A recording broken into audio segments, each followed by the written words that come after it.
Hello and welcome to Hope Tushant Yadav. I hope you're in best of your health and spirit. This is Indian Economy Full Course, Unit number 4, that is Inflation, and this is lecture number 2. तो आज हम inflation को खत्म कर देंगे और अगली class से स्टार्ट करेंगे ओपन इकोनॉमी के बेहतरीन कॉन्सेप्ट से। ठीक है, तो आज इन्फ्लेशन को हम राउंड अप कर देंगे। तो अभी तक हमने क्या पढ़ लिया इन्फ्लेशन में भाई, एक बार देख लेते हैं। इन्फ्लेशन क्या था, ये समझा था। क्या था भाई inflation? Rise in the price of commodity, commodity के प्राइस में इंक्रीज हो जाए या अपनी करेंसी की यानी रुपया की परचेजिंग पावर डिक्रीज हो जाए। तो ये दो चीजों को हम क्या बोलते थे? इन्फ्लेशन। हमने ये समझा था। फिर हमने समझा था क्या कारण थे इन्फ्लेशन के। डिमांड साइड से इन्फ्लेशन हो सकता है, सप्लाई साइड से इन्फ्लेशन हो सकता है। अगर डिमांड ज्यादा है और कमोडिटी की सप्लाई उतनी नहीं है तो क्या होगा? इन्फ्लेशन आएगा। डिमांड उतनी ही है लेकिन सप्लाई बहुत कम हो गई तो क्या हो सकता है? इन्फ्लेशन आ सकता है। ये दोनों हमने चीजें समझी थी और साथ में डीफ्लेशन को भी समझा था और उसके कारण भी समझे थे। अगर आपने वो यूनिट नहीं देखी है, लेक्चर नहीं देखा है, तो वो जाकर लेक्चर नंबर 1 जरूर देखिए, आपको पूरा समझ में आएगा। फिर उसके बाद हमने समझा था टाइप्स ऑफ इन्फ्लेशन। सारे टाइप्स हमने पढ़ लिए थे। Cost push, demand pull, deflation, disinflation, reflation, agflation, हमने सारे टाइप्स पढ़ लिए थे।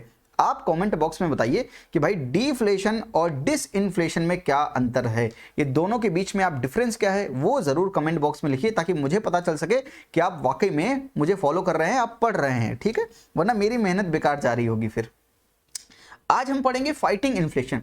इन्फ्लेशन को फाइट करना बहुत जरूरी है। अगर एक रेंज में इन्फ्लेशन है तो ठीक है, उस रेंज के बाहर गया तो वो ठीक नहीं है। तो इन्फ्लेशन को रोकना पड़ेगा, फाइट करना पड़ेगा। ये फाइट कौन करेगा? आरबीआई करेगा, गवर्नमेंट करेगा, दोनों मिलकर करेंगे इससे फाइट। यानी महंगाई से जो लड़ाई होगी दोनों मिलकर करेंगे। तो हम कैसे वो लड़ाई करते हैं वो समझेंगे, हमारे लिए वो समझना जरूरी है। फिर हम देखेंगे मेजरमेंट ऑफ इन्फ्लेशन, इन्फ्लेशन को कैसे मेजर किया जाए। Consumer price index, wholesale price index, इनके बारे में हम जानेंगे। ठीक है, और इनका बेस ईयर क्या है, कौन इनको देता है, वो हम सब कुछ समझेंगे।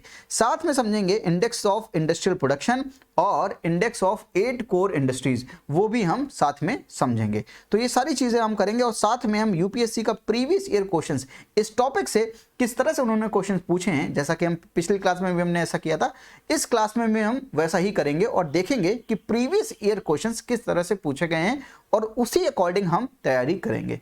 तो आइए स्टार्ट करते हैं इन्फ्लेशन से। उससे पहले कॉन्सेप्ट समझना बहुत जरूरी है भाई। कॉन्सेप्ट बहुत प्यारा है। कॉन्सेप्ट ये है कि इन्फ्लेशन को कम करना है। यानी अगर एक रेंज में इन्फ्लेशन है तो ठीक है, उस रेंज से बाहर गया तो क्या हुआ? अगर 2 से 6% के बीच में है तो ठीक है। जैसा कि मैंने आपको आरबीआई की मॉनेटरी पॉलिसी में बताया था कि इन्फ्लेशन का टारगेट क्या है आरबीआई का, 2 से 6% के बीच में इन्फ्लेशन को रखना है। तो 6% तक है तो भी ठीक है, लेकिन अगर 9, 10, 15% पहुंच गया तो क्या इन्फ्लेशन कैसे कम करें? तो उसको हमें फाइट करना पड़ेगा। वो फाइट कैसे करते हैं वो कॉन्सेप्ट समझ लीजिए। सब लोग, आरबीआई, गवर्नमेंट, सारे यही कॉन्सेप्ट अप्लाई करेंगे। कॉन्सेप्ट क्या है भाई? कॉन्सेप्ट ये कहता है इन्फ्लेशन बढ़ रहा है, लेट्स से वो इन्फ्लेशन डिमांड साइड से बढ़ रहा है। मान लेता हूं मैं डिमांड साइड से बढ़ रहा है। अगर पॉपुलेशन डिमांड कर रही है चीजों की, दैट मीन्स उनके हाथ में पैसा है। समझ रहे हैं? आपके हाथ में पैसा होगा तभी आप चीजों की डिमांड करेंगे। अगर आपके पास पैसा ही नहीं है तो आप डिमांड नहीं करोगे। यानी पब्लिक के पास पैसा है तो वो डिमांड कर रही है। तो इसका मतलब मैं कहना क्या चाह रहा हूं कि इकोनॉमी में मनी सप्लाई ज्यादा है, मनी सप्लाई ज्यादा है, इसलिए लोग डिमांड ज्यादा कर रहे हैं। तो मनी सप्लाई को अगर मैं कम कर दूं किसी भी तरह से तो इकोनॉमी में डिमांड कम हो जाएगी, तो इन्फ्लेशन कम हो जाएगा। कॉन्सेप्ट क्या कहता है? कॉन्सेप्ट मेरा ये कहता है कि किसी भी तरह से इकोनॉमी में मनी सप्लाई कम कर दो तो डिमांड लोग अपने आप कम कर देंगे और इन्फ्लेशन कंट्रोल हो जाएगा। लोगों के पास में पैसा बहुत है, हाथ में पैसा ज्यादा है तो डिमांड कर रहे हैं। तो मेरा कॉन्सेप्ट क्या कहता है कि जब भी इकोनॉमी में मनी सप्लाई ज्यादा होगी, लोगों के हाथ में पैसा ज्यादा होगा तो लोग डिमांड बहुत करेंगे, और डिमांड अगर ज्यादा करेंगे तो चीजों के प्राइस बढ़ेंगे। तो किसी तरह से इकोनॉमी से मनी सप्लाई खींच ली जाए, इकोनॉमी से मनी को सक कर लिया जाए, तो इन्फ्लेशन को कंट्रोल कर सकते हैं। और ये काम कौन करता है? आरबीआई की मॉनेटरी पॉलिसी। तो इन्फ्लेशन को फाइट करना है तो आरबीआई भी फाइट कर सकता है, गवर्नमेंट भी फाइट कर सकता है। आरबीआई किस तरह से फाइट करता है? अपनी मॉनेटरी पॉलिसी को इंप्लीमेंट करके। उसकी मॉनेटरी पॉलिसी क्या है कि 2 से 6% के बीच में इन्फ्लेशन रखना है। अगर 6 से 8% हो गया तो इन्फ्लेशन को कम करना पड़ेगा। कम कैसे करेगा? Tight monetary policy, dear monetary policy, hawkish monetary policy, एक ही बात है तीनों। इसमें वो क्या करता है? रेपो रेट को बढ़ा देता है। रेपो रेट क्या था? अगर हम सिंपल टर्म्स में, हमने पूरी यूनिट 2 में हमने ये सब कुछ समझा है कि रेपो रेट था क्या। रेपो रेट क्या था कि बैंक आरबीआई से लोन लेते हैं, जिस रेट ऑफ इंटरेस्ट पे लोन लेते हैं उसे हम बोलते थे रेपो रेट। याद है आपको? उसमें वो प्लेज क्या करते थे? गवर्नमेंट सिक्योरिटीज प्लेज भी करते थे, याद है आपको? तो रेपो रेट अगर बढ़ा देगा यानी बैंकों को लोन महंगा मिलेगा आरबीआई से। समझिए इस चीज को, अगर आरबीआई से बैंकों को लोन महंगा मिलेगा तो बैंक अपने कस्टमर को लोन और महंगा देंगे। तो अगर लोन जो है वो कॉस्टलियर हो जाएंगे, लोन महंगे हो जाएंगे, तो जो लोग हैं वो प्रेफर नहीं करेंगे लोन लेने के लिए। अगर वो लोन नहीं लेंगे तो क्या होगा? वो मनी सप्लाई इकोनॉमी में कम हो जाएगी और वो डिमांड नहीं कर पाएंगे चीजों की। अगर हाथ में पैसा कम है तो डिमांड कम करेंगे तो इन्फ्लेशन कम हो जाएगा। खेल क्या था? मनी सप्लाई को कम करना। तो बैंक पहले बहुत लोन दे रहे थे, चीप लोन दे रहे थे, 8% पे लोन दे रहे थे, क्योंकि आरबीआई से उन्हें 4% पे लोन मिल जा रहा था। लेकिन आरबीआई ने अपना इंटरेस्ट रेट, रेपो रेट बढ़ाकर 8% कर दिया, तो बैंक कस्टमर को 12% पर क्या होगा? लोन एक्सटेंड करेंगे। अब लोन महंगे हो गए तो कस्टमर क्या सोचेगा कि बैंक जब 8% पे लोन देगा तब मैं लोन लूंगा, अभी लोन नहीं लेना चाहिए।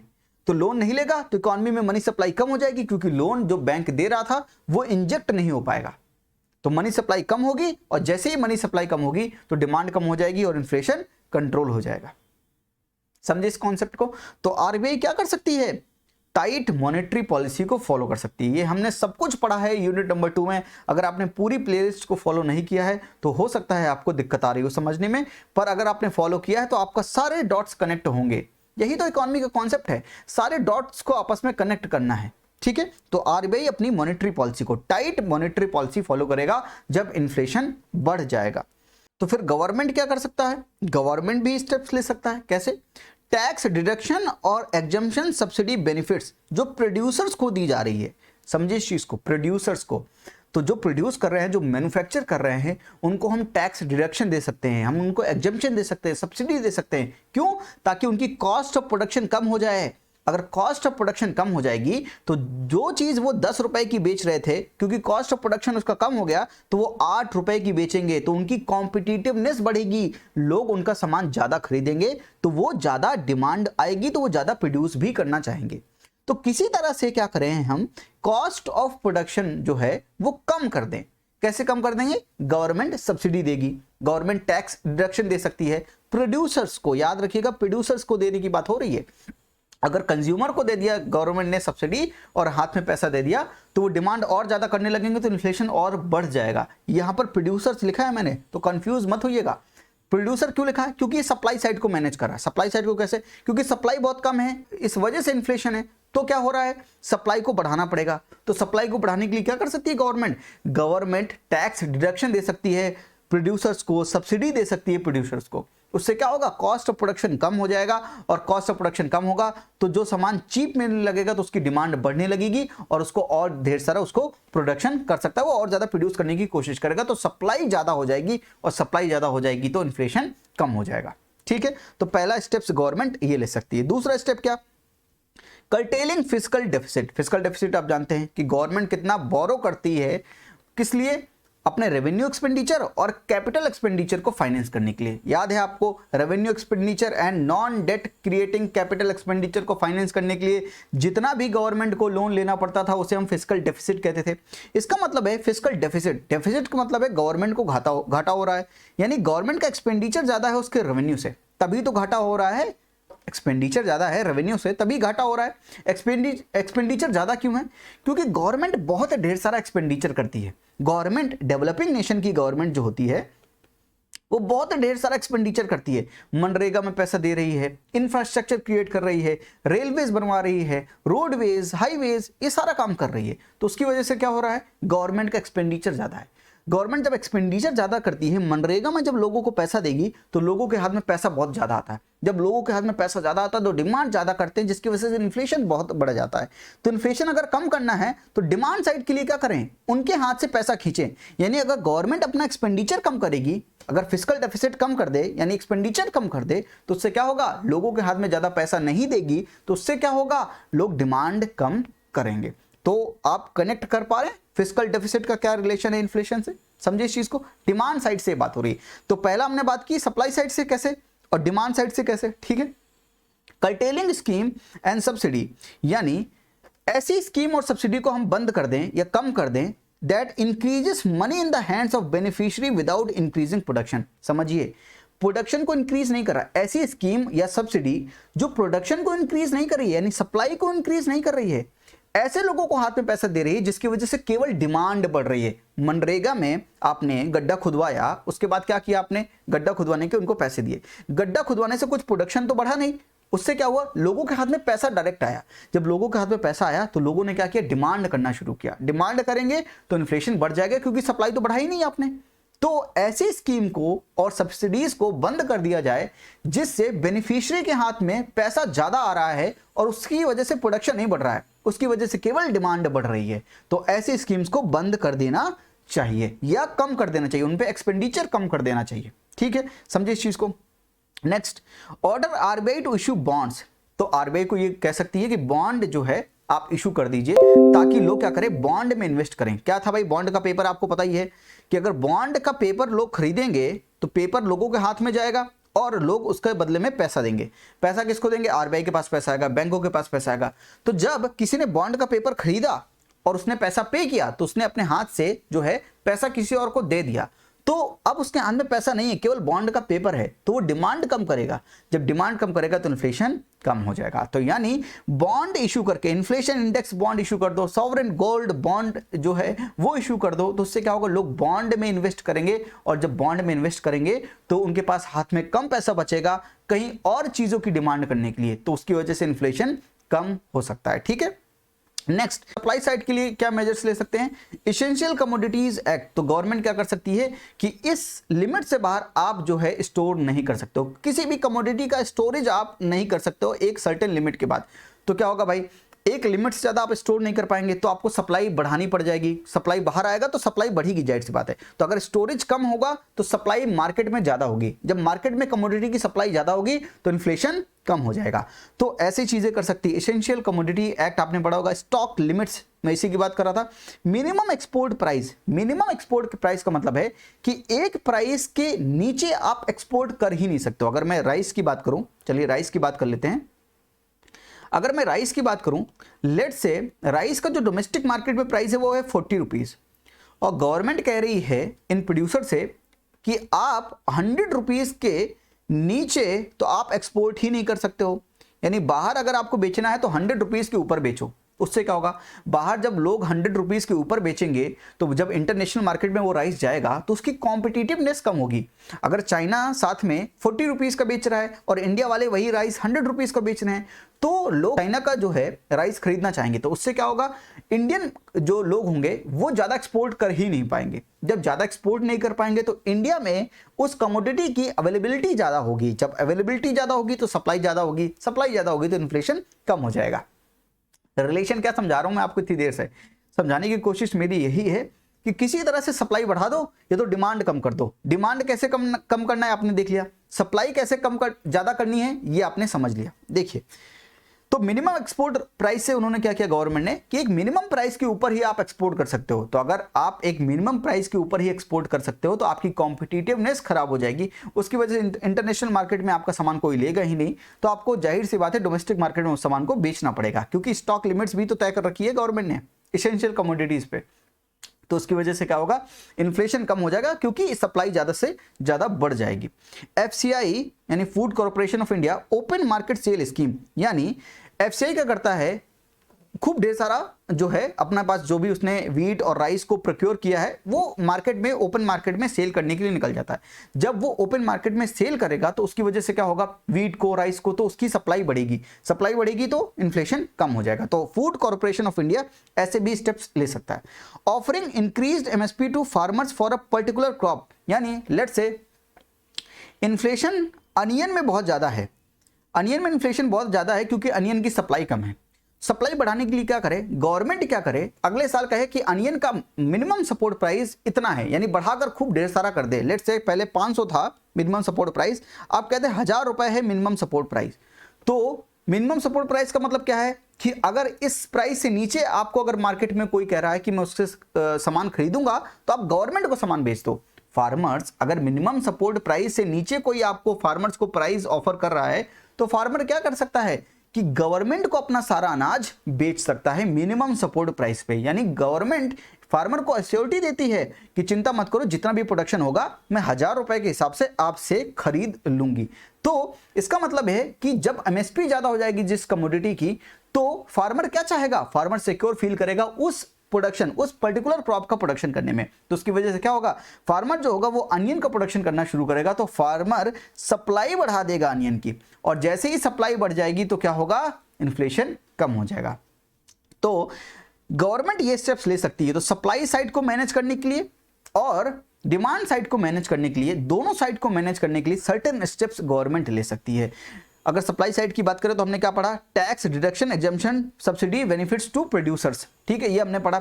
सेकंड चीज हमने क्या पढ़ी कि essential commodities act, stock limits, minimum export price, FCI open market sale scheme, offering more MSP to farmers for a particular crop. ये क्या है, सप्लाई साइड को मैनेज करने के लिए गवर्नमेंट ने स्टेप्स लिए।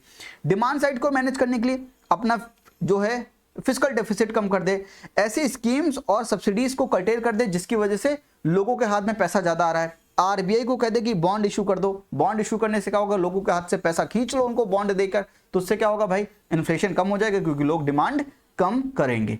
तो ये पूरा ऑब्जेक्टिव है, ऐसे इसको खेलना है, ठीक है। तो these are the steps to fight inflation.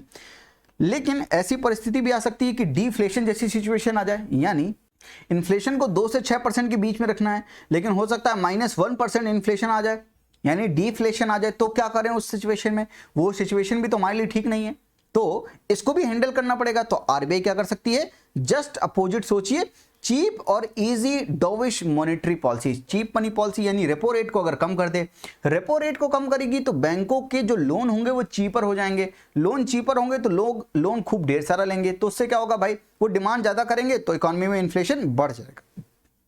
इस बार इन्फ्लेशन बढ़ाना ही तो है, इन्फ्लेशन बढ़ाना ही तो है क्योंकि डीफ्लेशन जैसी सिचुएशन है। डीफ्लेशन का मतलब क्या है, डिमांड बहुत कम है या तो सप्लाई बहुत ज्यादा है, तो डीफ्लेशन जैसी सिचुएशन है। तो डिमांड को बढ़ाने के लिए क्या कर सकते हैं, लोगों के हाथ में खूब ढेर सारा पैसा दे दो, हेलीकॉप्टर मनी, या लोन सस्ते कर दो। लोन सस्ते करोगे तो लोग लोन ज्यादा लेंगे, उनके हाथ में ज्यादा पैसा आएगा, मनी सप्लाई इकोनॉमी में इंक्रीज होगी तो वो डिमांड ज्यादा करेंगे तो इन्फ्लेशन बढ़ जाएगा। तो इन्फ्लेशन को घटाने के लिए क्या कर रहे थे हम, मनी सप्लाई को हम कम कर रहे थे। इन्फ्लेशन को दोबारा लाना है तो क्या करें, मनी सप्लाई को बढ़ा दें। यही तो कॉन्सेप्ट है, समझ रहे हो इस चीज को। तो आरबीआई ये स्टेप ले सकता है, जस्ट अपोजिट सोचना आप शुरू कीजिए, आपको डिफ्लेशन के आर्गुमेंट्स मिल जाएंगे। गवर्नमेंट क्या कर सकती है, गवर्नमेंट क्या कर सकती है डिमांड बढ़ाने के लिए, tax deduction, exemption, subsidy to consumers. Consumer जो कंजम्पशन कर रहे हैं, यानी अगर जो कंज्यूम कर रहा है वो डिमांड ज्यादा करे तो गवर्नमेंट क्या करे कि आप अगर आप कार खरीदोगे तो उतना पैसा आप घटा लेना, हम आपसे उस पैसे पे टैक्स नहीं मांगेंगे, या टैक्स डिडक्शन दे देंगे, एग्जम्पशन दे देंगे, आपको कुछ सब्सिडी दे रहे हैं। आपको हम पीएम किसान योजना के तहत 6000 रुपए दे रहे हैं, उससे क्या हुआ, 6000 रुपीज आए फार्मर के पास, तो फार्मर क्या करेगा, डिमांड करेगा, यानी डिमांड करेगा तो क्या होगा, कंजम्पशन बढ़ेगा। तो जब चीजों की डिमांड बढ़ेगी तो क्या होगा, डिफ्लेशन जैसी सिचुएशन में क्या होगा, इन्फ्लेशन दोबारा आने लगेगा। तो गवर्नमेंट ये कर सकती है, जीएसटी रेट में कट कर सकती है कि जीएसटी अब रेट आपको कम पे करना पड़ेगा, तो आपके पास हाथ में पैसा ज्यादा होगा, जीएसटी के नाम पर आपके पास से जो पैसा जा रहा था अब वो भी बच जाएगा, उससे भी आप डिमांड कर सकते हो। जब डिमांड ज्यादा करोगे तो इन्फ्लेशन आने लगेगा, और यही पर्पस है। डिफ्लेशन जैसी सिचुएशन में हमें इन्फ्लेशन दोबारा लाना है। इन्फ्लेशन एक हद के बाहर चला जाए तो हमको इन्फ्लेशन कम करना होता है, याद है वो कॉन्सेप्ट आपको, बिल्कुल। तो गवर्नमेंट डिमांड साइड को बूस्ट करने के लिए क्या कर सकती है, उनको टैक्स डिडक्शन दे सकती है, एग्जम्पशन दे सकती है, सब्सिडी बेनिफिट्स दे सकती है। दूसरी चीज, गवर्नमेंट अपना एक्सपेंडिचर बढ़ा सकती है पब्लिक प्रोजेक्ट्स पे। तो गवर्नमेंट इंफ्रास्ट्रक्चर पे, रोड पर खूब खर्चा करे, रोड बनवाएगी तो क्या होगा, लोगों को एम्प्लॉयमेंट मिलेगा, एम्प्लॉयमेंट मिलेगा तो लोगों के हाथ में पैसे आएंगे, पैसे आएंगे तो लोग डिमांड करेंगे, तो इंक्रीज कर सकती है गवर्नमेंट एक्सपेंडिचर, ठीक है, सप्लाई को कट करने की जरूरत नहीं है। डिफ्लेशन जैसी सिचुएशन है, सप्लाई अगर ज्यादा भी हुई तो हम डिमांड बूस्ट करने की कोशिश करते हैं, ठीक है। तो डिमांड कम होने की वजह से डिफ्लेशन जैसी सिचुएशन आती है, तो डिमांड बूस्ट करना बहुत जरूरी है। तो गवर्नमेंट स्टेप्स ले सकती है, आरबीआई भी स्टेप्स ले सकती है। सो इन्फ्लेशन को फाइट करना है या डिफ्लेशन को फाइट करना है, दोनों सिचुएशन आपने समझ ली, और स्टेप्स क्या ले सकती है गवर्नमेंट और आरबीआई ये भी आपने समझ लिए। चलिए इसी बात पे ये क्वेश्चन लगाइए, विच of the following measures should be taken when an economy is going through in inflationary pressure. तो बताइए, इन्फ्लेशनरी प्रेशर से इकोनॉमी जा रही है तो क्या करना चाहिए। Direct taxes should be increased, interest rate should be reduced, public spending should be increased. बताइए क्या होगा इसका आंसर, टाइमर में लगा देता हूं, बताइए भाई।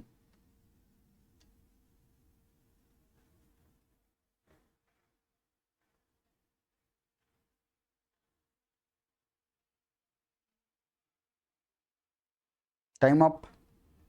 समझिए इस चीज को, यूपीएससी सीडीएस 2012 का सवाल है ये। क्या कह रहा है कि इन्फ्लेशनरी प्रेशर है तो इकोनॉमी में क्या स्टेप्स लेने चाहिए, should be taken, should not be नहीं है, शुड बी टेकन है, ठीक है। याद रखिएगा, डायरेक्टिव वर्ड्स याद रखिएगा। इन्फ्लेशन प्रेशर बहुत ज्यादा है तो इन्फ्लेशन को कम करना है। इन्फ्लेशन को कम करना है तो डिमांड साइड से भी हो सकता है और सप्लाई साइड से भी हो सकता है। इन्फ्लेशन को कम कैसे करें अब ये समझना है आपको, ठीक है। तो 1, 2 और 3 में देखिए तो आपको दिखेगा public spending should be increase.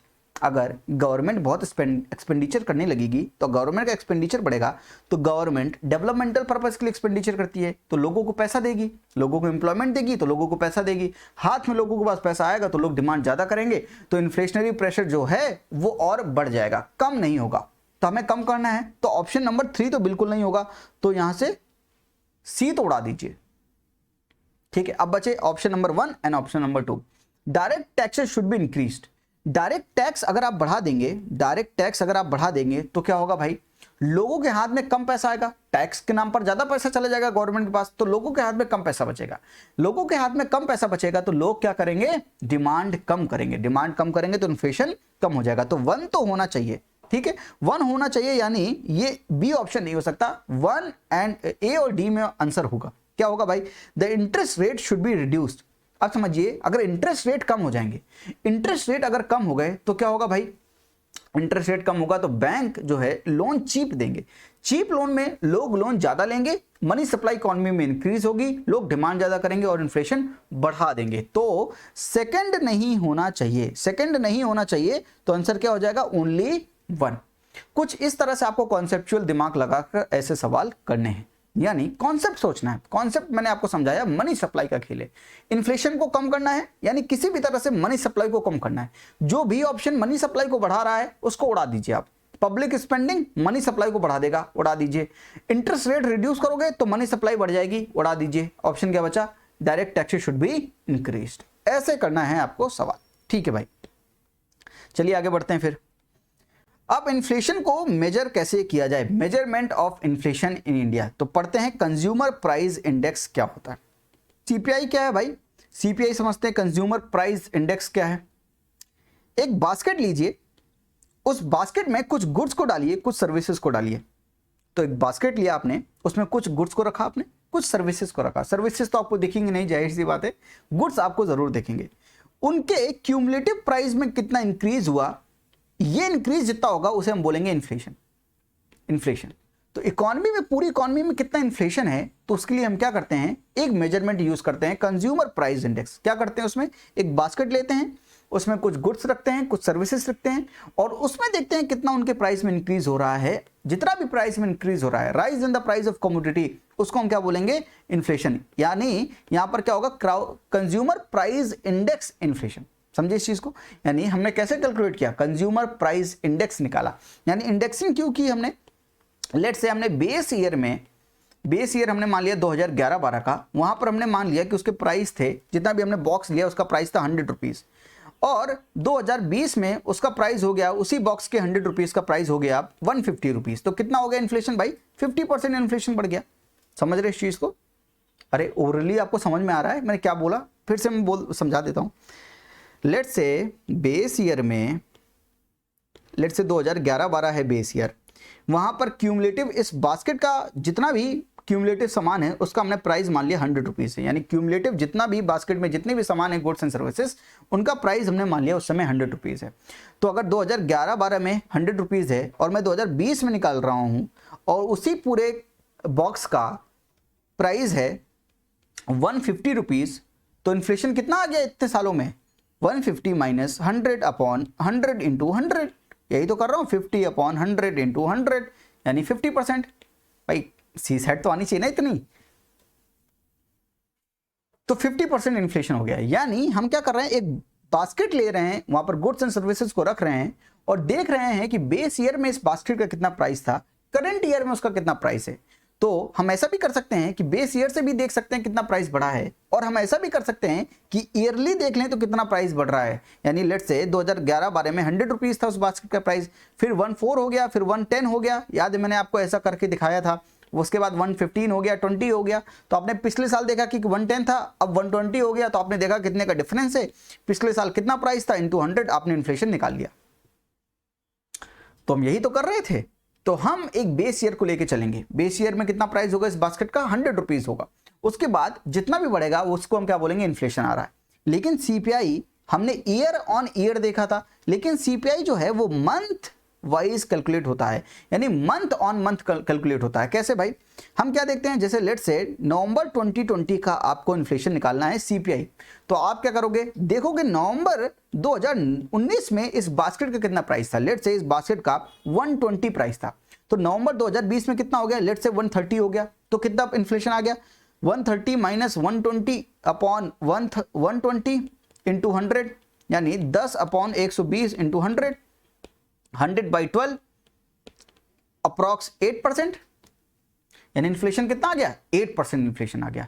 तो ये मंथ ऑन मंथ, यानी नवंबर 2019 में इस बास्केट का कितना प्राइस था, नवंबर 2020 में इसका बास्केट का कितना प्राइस है, ऐसे हम इन्फ्लेशन चेक करते हैं। ठीक है, ये रियल मेथड है। यानी मंथ, नवंबर मंथ में कितना था, अगर आपको नवंबर 2021 का देखना है तो नवंबर 2020 में कितना प्राइस था, 130 रुपए। लेट्स से नवंबर 2021 में हो गया 140 रुपीज, तो कितना इन्फ्लेशन आ गया, 10 डिवाइड बाई 130 इंटू 100, इतना इन्फ्लेशन आ गया मंथ ऑन मंथ। ठीक है, तो पिछले मंथ यानी पिछले ईयर के उस मंथ में कितना प्राइस था इस बास्केट का, इस मंथ इस ईयर के इस मंथ में उसका कितना प्राइस है। तो दोनों को हम देखेंगे, यानी मंथ सेम होने चाहिए, डिफरेंट ईयर के मंथ को लेकर फिर उन दोनों के बीच का डिफरेंस देखेंगे कि कितना इन्फ्लेशन आया।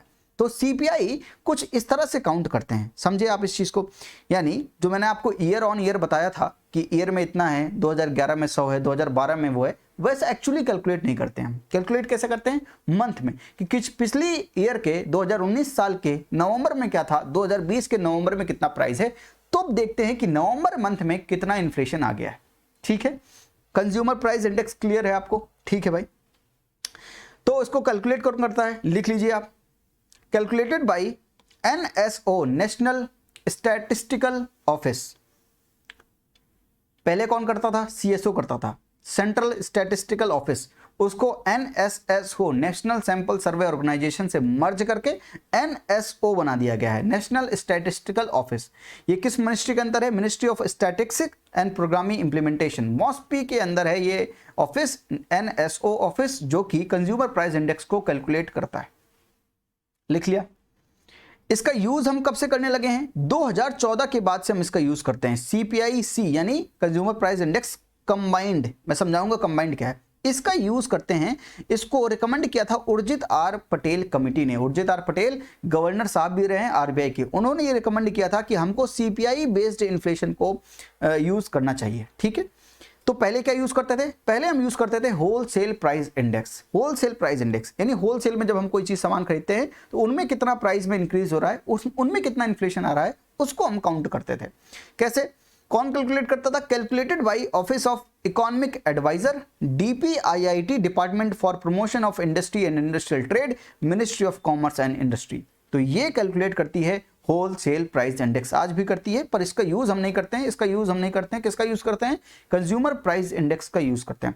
लेकिन इसका यूज हमने किया है 1951 से 2014 तक हमने इसका ही यूज किया है। ठीक है, लेकिन इसमें प्रॉब्लम क्या थी, ये जो बास्केट होता था होलसेल प्राइस इंडेक्स का, इसमें केवल गुड्स होते थे, सर्विसेज काउंट नहीं की जाती थी। तो कंज्यूमर प्राइस इंडेक्स में गुड्स को भी रखते हैं बास्केट में, सर्विसेज भी रखते हैं, लेकिन होलसेल प्राइस में हम केवल गुड्स को रखते थे और इसका बेस ईयर था 2011। ठीक है, तो कंज्यूमर प्राइस इंडेक्स का बेस ईयर क्या है? 2012। कंज्यूमर प्राइस इंडेक्स का बेस ईयर क्या है? 2012। और बेस ईयर में हम वैल्यू कितना मान के चलते हैं? 100। और कैलकुलेट कैसे करते हैं इसको? मंथली कैलकुलेट करते हैं। 3 तरह से कैलकुलेट करते हैं। कैसे? सीपीआई देखो गुड्स एंड सर्विसेज बोथ लेता है, ये तो हमने आपने समझ लिया। ठीक है, सीपीआई एक अर्बन कैलकुलेट करते हैं कि अर्बन में जो गुड्स एंड सर्विसेज यूज हो रही हैं उनका बास्केट बना के सीपीआई अर्बन कैलकुलेट करते हैं। रूरल में जो लोग यूज करते हैं उन गुड्स एंड सर्विसेज को लेके हम सीपीआई रूरल कैलकुलेट करते हैं। और सीपीआई कंबाइंड भी कि रूरल प्लस अर्बन दोनों मिलाकर कंबाइंड कितना सीपीआई है वो भी निकालते हैं। यानी कंज्यूमर प्राइस इंडेक्स कंबाइंड ही यूज करते हैं as a measure of inflation, जो कि आरबीआई की मॉनेटरी पॉलिसी भी इसी इन्फ्लेशन को लेकर चलती है, सीपीआईसी यानी कंज्यूमर प्राइस इंडेक्स कंबाइंड। ठीक है, इसमें सीपीआई में क्या होता है भाई? कई तरह के गुड्स होते हैं, सर्विसेज होते हैं, जैसे कि आप देख लीजिए फूड एंड बेवरेजेस का सबसे ज्यादा वेटेज भी है, 45.86%। सर्विसेज हैं transport, communication, health, education, recreation, housing, fuel and light, clothing, footwear, miscellaneous personal care जैसे कि soap etcetera, house hold goods and services, पान मसाला, टोबैको, इंटॉक्सिकेंट। तो ये सारी चीजें हैं, यानी इस बास्केट में ये सारी चीजें हैं। और उस बास्केट में सबसे ज्यादा वेटेज किसका है? फूड एंड बेवरेजेस का वेटेज सबसे ज्यादा है। उसके बाद सर्विसेज का है, सर्विसेज में भी सबसे ज्यादा है ट्रांसपोर्ट एंड कम्युनिकेशन सर्विसेज का सबसे ज्यादा वेटेज है। उसके बाद health, education and recreation services. ठीक है, तो ये है कंज्यूमर प्राइस इंडेक्स, ऐसे कैलकुलेट होता है। ये सीपीआईसी हम यूज करते हैं। और भी कंज्यूमर प्राइस इंडेक्स के नाम पर सीपीआई आईडब्ल्यू यानी इंडस्ट्रियल वर्कर, तो इंडस्ट्रियल वर्कर जो भी गुड्स एंड सर्विसेज यूज करते हैं उनको बास्केट में लेके उनका बास्केट अलग से तैयार करके हम सीपीआई आईडब्ल्यू कैलकुलेट करते हैं। सीपीआई आरएल रूरल लेबरर्स के लिए भी कैलकुलेट करते हैं। सीपीआई एएल यानी एग्रीकल्चरल लेबरर्स के लिए भी यूज करते हैं। यानी ये सारे हम कैलकुलेट करते हैं। इनका बेस ईयर क्या है? सीपीआई आईडब्ल्यू का बेस ईयर है 2001। इनका याद करना जरूरी नहीं है, फिर मैं बता दे रहा हूं। सीपीआई रूरल लेबरर्स का और इसका दोनों का है 1986।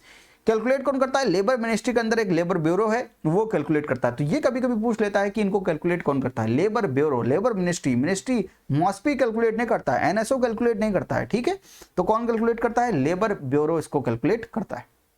ठीक है, यहां तक समझ में आया आपको? इतना ठीक है? यहां तक कोई प्रॉब्लम तो आप कमेंट बॉक्स में लिखिए। कोई भी चीज समझ में ना आई हो तो आप लिखिए। तो आपने क्या समझ लिया? Measurement of inflation in India कैसे? सीपीआई का हम यूज करते हैं अभी, पहले डब्ल्यूपीआई भी करता था। कौन कैलकुलेट करता था ये आपने जान लिया। मंथली वाइज कैसे कैलकुलेट होता है ये आपने समझ लिया। सीपीआई में गुड्स भी होते हैं, सर्विसेज भी होते हैं। डब्ल्यूपीआई में केवल गुड्स होते हैं। बेस ईयर इसका 2011 है, इसका 2012 है। CPI urban, CPI rural, CPI combined, CPI industrial worker, CPI rural labourers, CPI agriculture labourers, ये सारे हम कैलकुलेट करते हैं। कुछ कैलकुलेट किए जाते हैं एनएसओ के द्वारा, बाकी कैलकुलेट किए जाते हैं लेबर ब्यूरो के द्वारा। ठीक है, आप ये सब चीज समझ रहे हैं। इन्फ्लेशन को कैसे मेजर किया इंडिया में आपको समझ में आना चाहिए। चलिए भाई, अब कुछ इंडेक्स और देख लेते हैं। जब हम कंज्यूमर प्राइस इंडेक्स की बात कर रहे हैं, होलसेल प्राइस इंडेक्स की बात कर रहे हैं, तो इनकी भी बात कर लेते हैं। इंडेक्स ऑफ इंडस्ट्रियल प्रोडक्शन की बात करेंगे और इंडेक्स ऑफ 8 कोर इंडस्ट्रीज की बात करेंगे, क्योंकि यहां से सवाल भी पूछ लिए जाते हैं। ठीक है, आईआईपी की बात करते हैं, इंडेक्स ऑफ इंडस्ट्रियल प्रोडक्शन 2011-12 इसका बेस ईयर है। कैलकुलेट कौन करता है? NSO under the ministry of statics and programming implementation, यानी मॉस्पी की मिनिस्ट्री के अंदर जो एनएसओ है, ये ऑफिस है, वही इस चीज को कैलकुलेट करता है। बेस ईयर क्या रखता है? 2011-12 रखता है। जब भी किसी इंडेक्स के बारे में बात होगी तो बेस ईयर जरूर होगा, और बेस ईयर में इंडेक्स का प्राइस कितना होगा? 100 रुपीज उसकी वैल्यू को हम मानकर चलते हैं। इसमें कौन सेक्टर होंगे? Industrial production. ऐसा हम क्यों कैलकुलेट करते हैं? इन्फ्लेशन की बात हो रही है, याद कीजिए।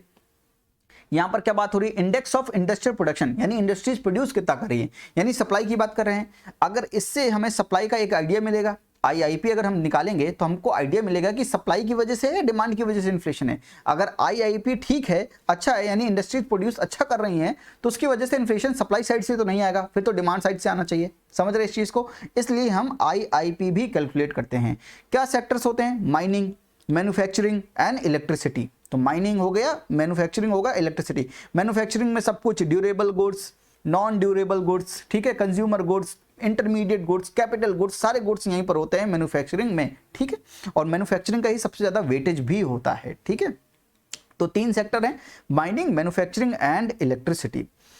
अब यहां पर ये समझना है कि जो आईआईपी है 2018, 19, 20 में डिक्लाइन हुआ है एज कंपेयर टू 2017, यानी कहने का मतलब है इंडस्ट्रियल प्रोडक्शन डिक्रीज हुआ है, इंडस्ट्रियल प्रोडक्शन कम हुआ है 2017 के कंपैरिजन में।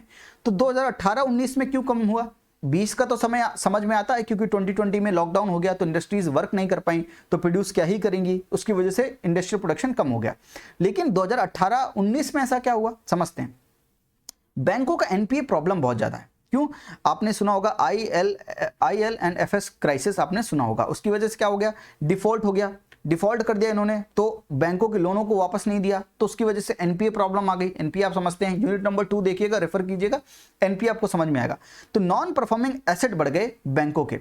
जब बैंकों के नॉन परफॉर्मिंग एसेट बढ़ जाते हैं तो बैंक बहुत रिलेक्टेंट होता है लोन देने में, तो लोन देता नहीं है जल्दी। तो एमएसएमई को लोन कम मिले, जब एमएसएमई को लोन कम मिले, इंडस्ट्रीज को लोन कम मिल रहे हैं, तो एक्सपेंड कम करेंगी। जब एक्सपेंड कम करेंगे तो प्रोडक्शन भी कम करेंगी। इसकी वजह से प्रोडक्शन क्या हो गया?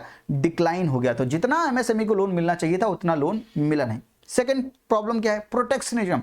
आपने देखा होगा यूएस चाइना का वॉर चलने लगा था, ट्रेड वॉर। उसकी वजह से क्या हुआ? इंडिया पे भी उसका इंपैक्ट आया। इंडियन गुड्स पर इंपोर्ट टैक्स बढ़ा दिया।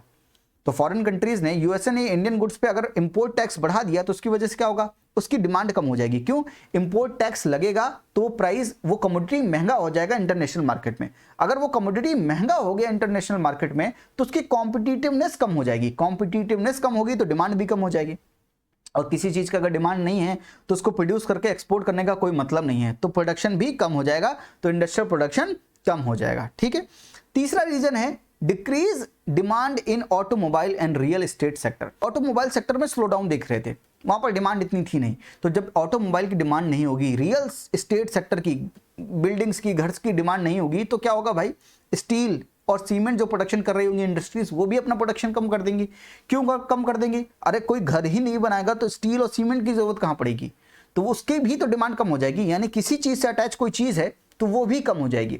यानी अगर demand automobile, real estate sector में अगर डिमांड कम हो रही है तो एल्युमिनियम की डिमांड कम हो जाएगी, स्टील की डिमांड कम हो जाएगी, सीमेंट प्रोडक्शन की डिमांड कम हो जाएगी। तो उसकी वजह से क्या होगा?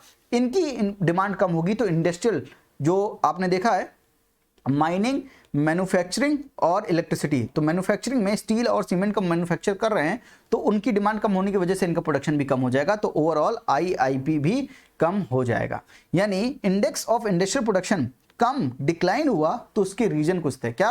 बैंकों की एनपीए प्रॉब्लम थी, प्रोटेक्शनिज्म की पॉलिसीज चल रही थी उस समय, और डिमांड जो थी ऑटोमोबाइल सेक्टर और रियल एस्टेट सेक्टर में वो बहुत कम थी। उसकी वजह से सीमेंट और स्टील का प्रोडक्शन भी कम करना पड़ा। उसकी वजह से इंडेक्स ऑफ इंडस्ट्रियल प्रोडक्शन कम हो गया। 2020 में क्यों हो गया? ये तो एकदम सीधे सीधे आपको दिख रहा है। क्यों भाई? अप्रैल 2020 में देखिए, कोविड की वजह से, लॉकडाउन होने की वजह से कितनी तेजी से प्रोडक्शन गिरा, तो आईआईपी कितनी तेजी से गिरा। ठीक है, समझ रहे हैं आप इस चीज को? तो यहां पर तो रीजन समझ में आता है कि कोविड के कारण प्रोडक्शन कम हो गया, पर यहां पर समझ नहीं आ रहा था कि 2018-19 में क्या हुआ ऐसा, उसकी वजह से आईआईपी डिक्लाइन हो गया। तो अब आपको समझ में आ गया होगा, जब भी इंडस्ट्रियल प्रोडक्शन कम होगा तो सप्लाई इकोनॉमी में कम होगी, सप्लाई कम होगी तो इन्फ्लेशन आ सकता है। ठीक है। नाउ अगर आपने आईआईपी समझ लिया, इंडेक्स ऑफ इंडस्ट्रियल प्रोडक्शन, इसमें 40% जो कॉन्ट्रीब्यूट करती हैं वो 8 इंडस्ट्रीज होती हैं। तो 8 इंडस्ट्रीज, 8 ऐसी इंडस्ट्रीज होती हैं, वो आईआईपी में 40% कॉन्ट्रीब्यूशन देती हैं। तो उनको हमने कहा 8 कोर इंडस्ट्रीज। क्या बोला हमने? 8 कोर, यानी एकदम कोर इंडस्ट्रीज हैं। इनका कॉन्ट्रीब्यूशन कितना है आईआईपी में? 40% कॉन्ट्रीब्यूशन है। कौन सी इंडस्ट्रीज हैं ऐसी भाई? Coal, crude oil, natural gas, refinery products, steel, cement, fertilisers and electricity. तो ये हैं टोटल 8 इंडस्ट्रीज जिनका 40% जो है कंट्रीब्यूशन है आईआईपी में, इंडेक्स ऑफ इंडस्ट्रियल प्रोडक्शन।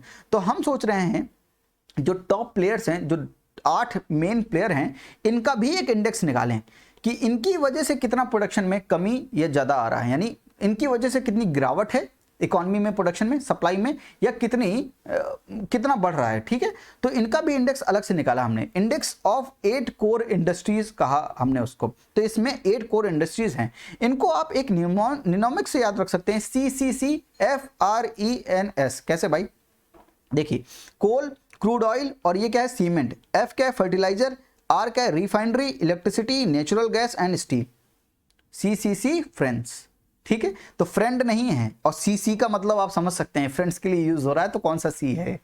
ठीक है, यहाँ पर डी नहीं है, ये याद रखिएगा, CCC, ट्रिपल सी, फ्रेंड्स। ठीक है, तो ऐसे आप याद कर सकते हैं कि कौन कौन सी 8 कोर इंडस्ट्रीज हैं।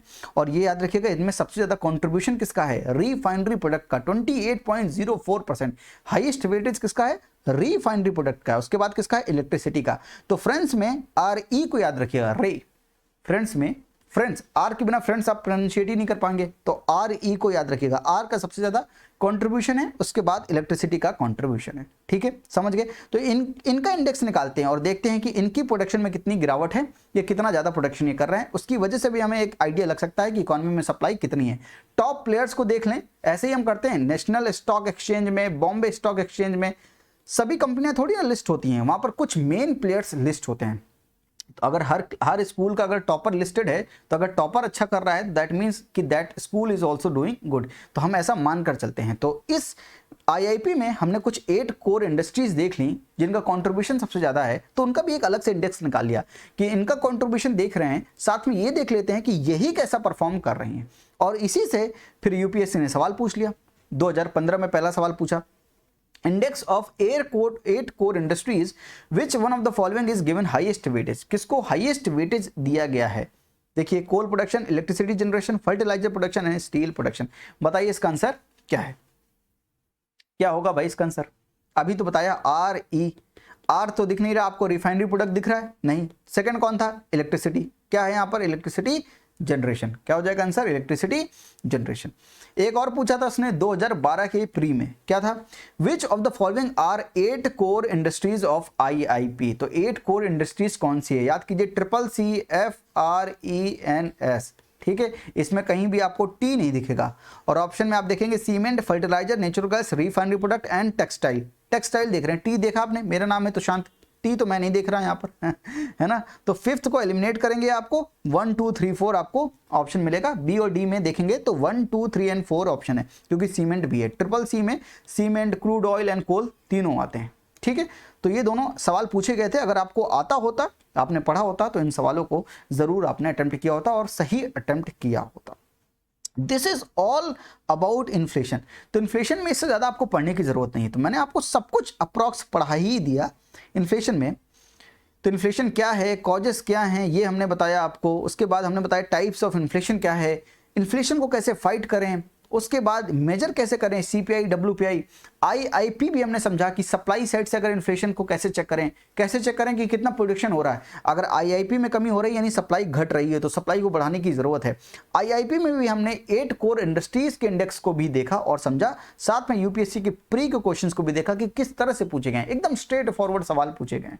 ठीक है, इतना बस पढ़ना है आपको इन्फ्लेशन के लिए। तो 2 लेक्चर मैंने आपको पढ़ाया है, इन 2 लेक्चर को अगर आप ढंग से पढ़ ले, अगर मैं तेज बोल रहा हूं, जल्दी जल्दी बोल रहा हूं, तो आप स्लो में भी देख सकते हैं, ऐसा नहीं है, दोबारा भी देख सकते हैं। आपके दिमाग में वो चीज घुसनी चाहिए, आनी चाहिए उसको चीज, जो भी मैंने आपको कॉन्सेप्ट बताए वो आपको समझ आने चाहिए। ठीक है, तो ठीक है, फिर इन्फ्लेशन खत्म हो गया आज। अगली क्लास में हम क्या करेंगे, स्टार्ट करेंगे ओपन इकोनॉमी के बेहतरीन कॉन्सेप्ट के साथ। तो आज के लिए इतना ही। वीडियो को लाइक कीजिएगा, चैनल को सब्सक्राइब कीजिएगा और शेयर जरूर कीजिएगा। तो आज के लिए इतना ही। थैंक यू, नमस्ते, जय हिंद।